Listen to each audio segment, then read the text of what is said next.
Hi, Dave. Hi, Sandy. What magical realm shall we explore today? Let's delve into the enchanting world of metaphors. And using metaphors can be like mystical doors opening up a whole new universe, a whole new world. I wasn't going to sing. Sorry, everyone. But metaphors can open up a whole new world of possibilities in our coaching sessions. But what exactly is a metaphor? How would you define a metaphor, Dave? In a nutshell, a thing regarded as representative or symbolic of something else, especially something abstract. Yeah, excellent definition as always. And metaphors are great to use in coaching in that they whisk clients away from their usual thought patterns and they allow for a different perspective on their problems. I like to say that metaphors go in the back door of the brain and they avoid all that talking in circles. I'm using my hands here, talking in circles, that being stuck in our heads, always using logic and words. What would you add to that, Dave? Yeah, I can get the client out of their habituated ways of thinking, perceiving, conceiving, so that they can engage their creativity in a different way and allow them to soar in a new direction. The result is a new way of looking at or approaching the problem.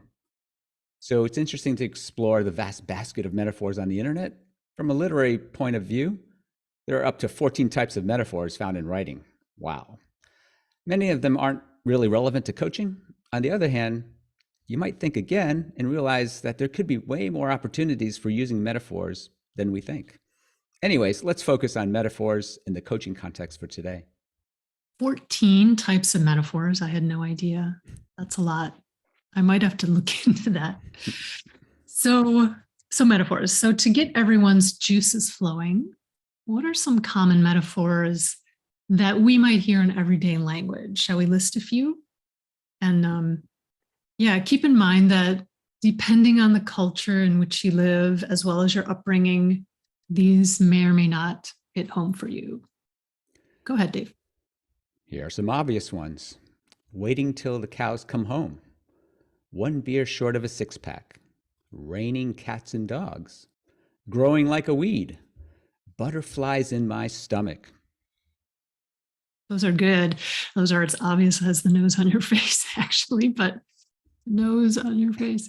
But coaching metaphors, they can be a bit more subtle, don't you think? Yeah, you might hear clients say things like, I'm between a rock and a hard place. I'm stuck in mud, feeling like I'm trapped, all tied up in knots. It's like I'm up against the wall. I just feel fenced in. I'm in a fog. I really feel the weight of the world on me. Yeah, some examples from my sessions, and these are from my actual session notes, the ones I could read because my handwriting is like chicken scratch. It's really terrible. But here's a few from my sessions: plugging in, on board, buzzing in my head, filling my cup, snapping out of it. I'm drinking the Kool-Aid, more leveled, be in a driving position, feeling antsy, like a zombie without a purpose, locked down, battle in my head, tackling a problem, crushing it. Wow, those are great. But man, many of those are so violent. What's I up with know, that? I know, right? Our language can be so violent, and we're actually going to have an episode on language coming up. So stay tuned for that. And language, especially in our culture, can be very militaristic, especially here in the States. And it just so happens that I have a whole bunch more military metaphors to share. Are you ready for these? To be a better swimmer in cold, dark water, precision targeting. It's like I'm a quarter mile deep in a trench. I'm taking a knife to a gunfight, finding a sparring partner. Work is like a battlefield, pulling back from the scope. Spray and pray. That's my favorite. Those are Spray and really pray. great. Yeah. Where did you get those from? Actually, those are all from one client who had spent time in Iraq. And so that was his life. That was his occupation. for many years before moving to the corporate life. And my hands fly off the page trying to keep up with his metaphors. He's a very visual speaker and he uses a lot of metaphors. And using metaphors related to a client's profession or life experiences is a great way to create awareness and shifts in your clients. So as an example, this client is the one, I mean, he said all of those metaphors, but he talked about taking a knife to a gunfight. And I asked him what it would be like to instead take a Bible to the fight. And this was, of course, I knew my client well. I knew he had a strong relationship with God. So this landed well. Things we say as coaches don't always land well, and we'll speak more about that in a minute. But I'm curious, Dave, do you ever use a client's occupation or life experiences in your coaching? Oh, yes, definitely.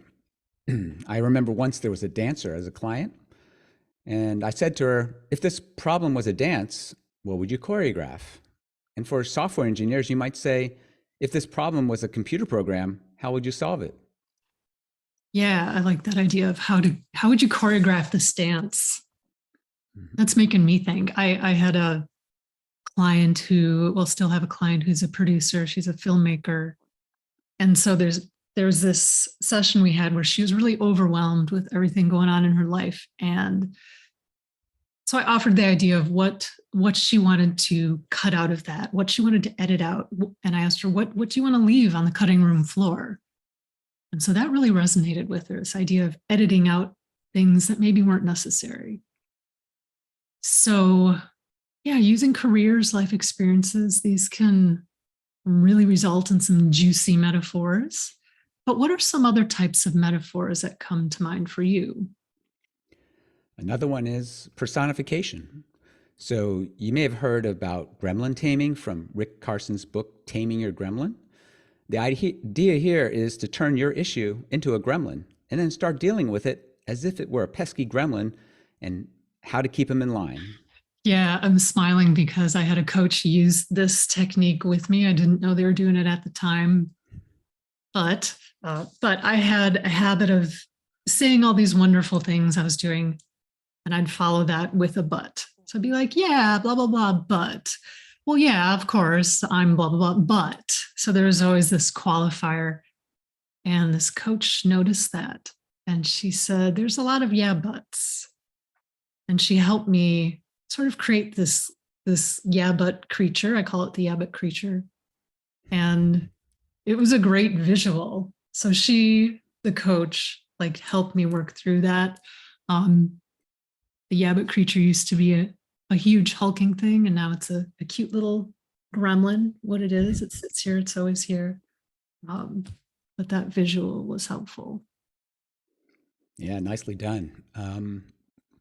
Another example of personification would be to give voice to some part of you that's giving you issues. So it doesn't necessarily mean that you have to create a gremlin or some kind of person for that. So say if a body part were painful, you could engage your imagination to ask, what does it need right now? Have you used that with a client? Yeah, in fact, every week when you coach the body, one of the ways we can get more awareness is to give that body part a voice. You can ask it a question and you'll get a response. For example, a client had a left hip problem. So when prompted to ask their hip what it needed right now, the image of his father came up, which then led down a productive line of coaching inquiry. May I say that the hip released after further work involving the relationship with the father in the past. It was very cool to see that happen. That is very cool. So there's obviously more than one path to explore when it comes to the types of metaphors that can appear in coaching conversations, wouldn't you say? Definitely. So what are your thoughts on how to use metaphors effectively in coaching? Right. So first, I would say listen, listen, listen, listen. And know that a metaphor isn't always obvious. Like those first ones we mentioned, those are pretty obvious. The second one's not so much. It's more about language. And, like I said before, tackling a problem, wanting to crush it.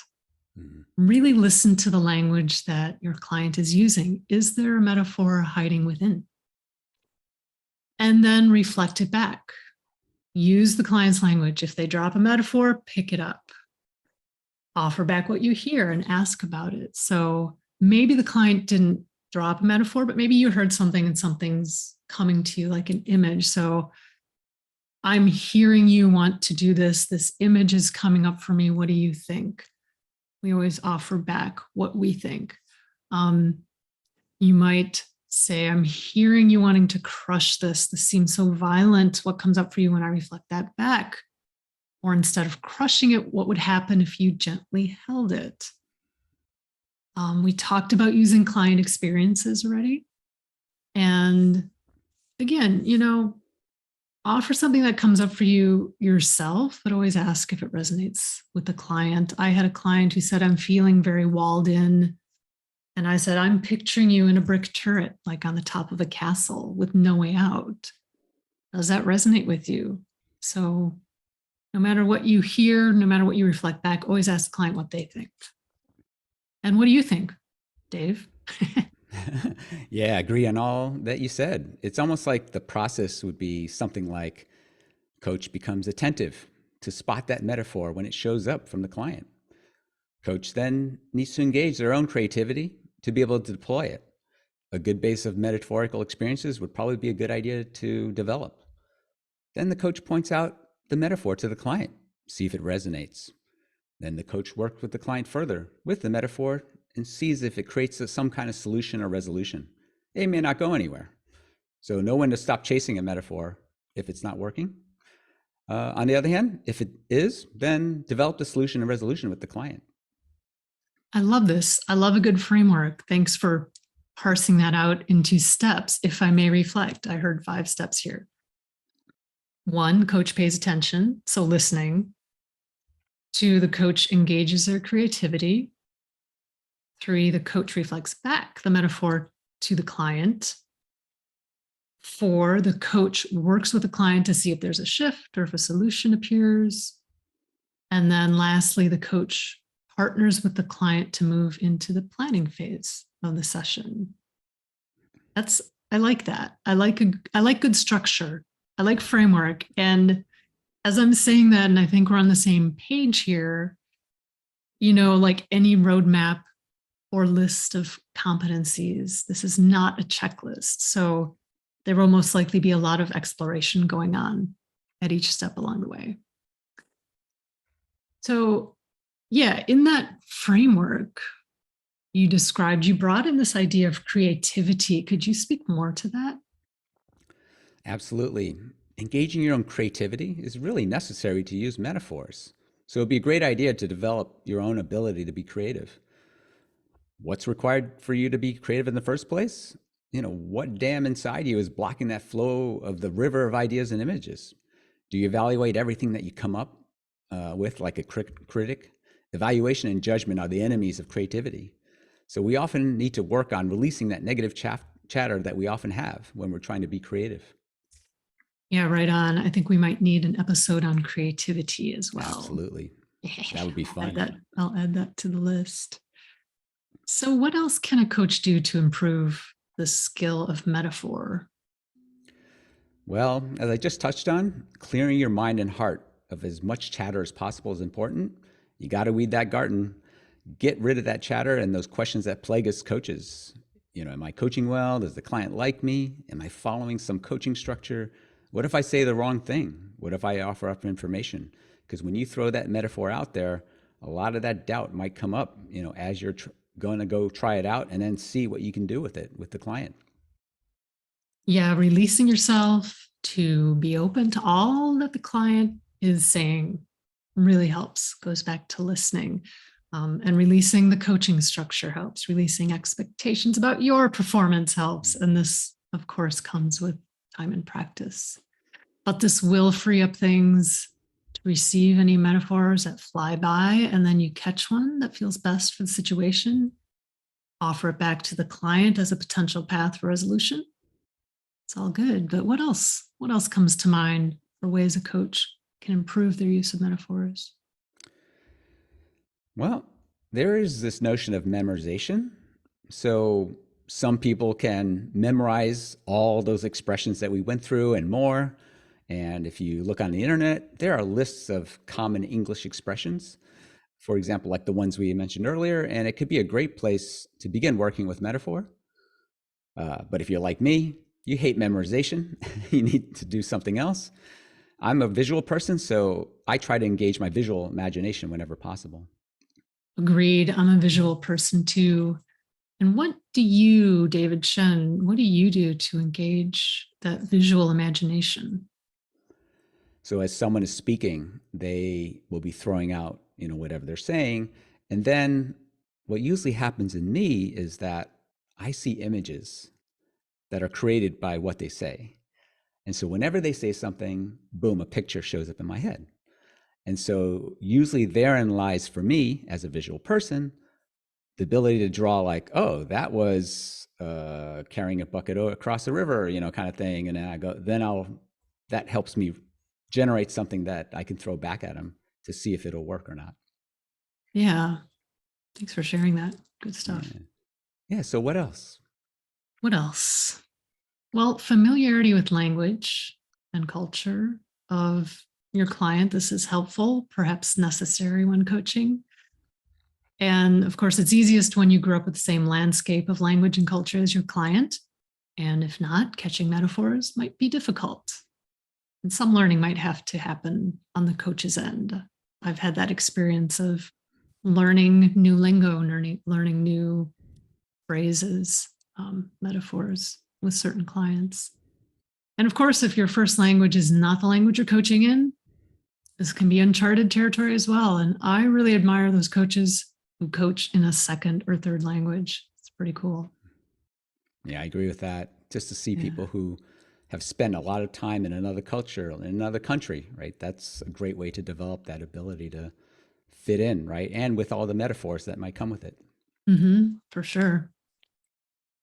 So how do we, you and I, use metaphors in our coaching? We already mentioned a couple of examples, like when it comes to using a person's occupation or profession. But what are your thoughts on how you use metaphors in your sessions, Dave, and how do they help you unlock your client's potential? Yeah, in addition to a lot of the things I've said before, I'm often have this feeling of opening up to receive as a client talks. I let that the language of what they're saying come in. Then I let my own creativity and imagination flow alongside what the client is saying. I'm also writing down keywords on a piece of paper. So as the client's talking, I'm jotting down just these words, right? Bucket, river, guns, knives, which are often opportunities for deploying metaphors in session. I also see, like I said before, those pictures in my mind's eye as the client speaks to help with this process. Like I said, I'm a very visual person, so I like to work that way. When the client finishes their reply, and if there's a metaphor opportunity, I may offer it back to them to see what happens. And if that metaphor resonates, then the client will usually agree enthusiastically, and we have a great conversation about that metaphor. I found that it does take practice to first become aware of those metaphors and then pick one that would have the best chance of resonating with the client. I found that over time, my ability to pick that resonant metaphor during a conversation has grown versus back when I started earlier in my coaching career. So practice is important. Sometimes I generate those metaphors on my side and may offer one that they did not come up with. It's more effective, of course, when they come up with it, likely to do some, base level resonance that might be already present. But creating that resonance is also possible and does happen, but just not as often as with ones that they generate themselves. And then sometimes when I'm deploying energetic coaching techniques, I create a situation where the client is generating literally their own metaphors organically from their subconscious. And here's a situation where I don't really need to wait for a client to drop one during conversation. I actively engage their own creativity to find that relevant metaphor on the fly, then use it to derive a resolution to whatever they're experiencing. Yeah, wait a minute. So how do you you said create a situation where the client is generating their own metaphors from their subconscious? Is that what you said? Yes. So Yes. Sounds deep. Sounds magical. It sounds magical. Go on. Yeah. Well, let's see. Generally, I just do something simple like I ask them to go into a meditative state. And then in that state, I ask them to visualize their situation, condition, uh, thereby generating some visual metaphor of their own creation and a spontaneous one from whatever is floating around the subconscious. I always tell them, don't overthink it. Just whatever comes to mind first, just take it. It's okay. I always remind them not to judge or prevent anything. Just accept whatever comes up. And from there, inquiry can happen about whatever comes up in their mind's eye. So when you engage the subconscious in that way, you automatically get them out of their current unproductive ways of thinking and into some new ways. It generates new awareness, potential resolutions, and it could also create awareness of alternative causes to their condition. I had a client once where we started addressing some lack of passion and fatigue towards their life and worked through some visual metaphors generated from her subconscious. She generated images, and I actually didn't even need to know what they were. I just sat there and asked her questions about what she was seeing and what it was saying to her. As she continued in her own visualizations, my inquiry derived that resolution that she needed. So where we ended up was not only rebuilding that energy for life and work, but also an awareness that their current lack of passion and fatigue was due to actually a person that they lived with, whose occasional negative moods would rub off on them and drag them down. So now there was another opening to address this lack of passion and energy. Yeah. What about you, Sandy? That's great. Great Yeah. stuff. I'm just taking notes. I know. I saw you scribbling like crazy. Taking notes. Subconscious, tapping into the subconscious. I mean, that's what it's really all about anyway. Yeah, it's a lot of fun to do that. Yeah. Well, I also jot down important words that a client says, as well as any images that come up for me. And as I said before, if it's an image I thought of, I'll offer it back and ask, does that resonate with you? So think of that client I mentioned earlier who felt walled in. I offered an image that came into my head. It was of her in a brick turret in that castle with no way out. And yeah, we as coaches, we need to keep in mind that the things we say to our clients, they don't always land well. So again, always ask, what do you think of that? Or does that image resonate with you? Or how does that visual land? So we always want to hand it back to the client. And in the case of that client with the brick turret feeling walled in, the client loved this image. But she said, actually, there is a way out. There's a window. And so now the client is leading. This is great. We've engaged her creativity, also great. Now you have a beautiful potential line of inquiry in front of you. So you could ask, what do you want to do with that window? You know, maybe put an arm out, a hand. Do you want to just look out of it? And I asked her these things in this session, and she said, I don't want to do anything. And this told me that she was not ready to change. And metaphor is a great way to help the client see this and for her to see she's actually quite safe where she is now in this brick turret. And that's okay. It's okay to not be ready to change. I see a lot of clients pushing themselves, and this is not really in service to that client. I see a lot of coaches pushing clients. So I invite coaches to sense this and invite them to be okay with where they are instead of pushing them or watching them push themselves.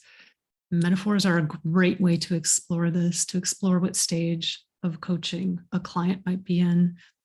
And we might have to have that episode on stages of change. Got a lot of ideas for sessions coming forward today. Absolutely. Yeah. So anyway, in this case, what I offered, it really resonated with the client. Sometimes clients love being given space to be creative and to get out of that world of words. But again, what the coach offers doesn't always land well. So be like Elsa and let it go. If it doesn't land, let it go. I'm not going to sing. Let it go. You know the tune. So if it's a metaphor the client came up with, I'll offer it back. So if they say, for example, I'm feeling antsy, I might ask, What do you mean by antsy? Simple as that. What do you mean by antsy? Probably going to mean something different for them than it does for you. Or I might ask, where is that antsy feeling in your body? To open up a somatic line of questioning. If they say something, I'm giving a lot of examples here. Hope this is okay with everyone. I'm just going. Yeah, I'm keep going, please. All right.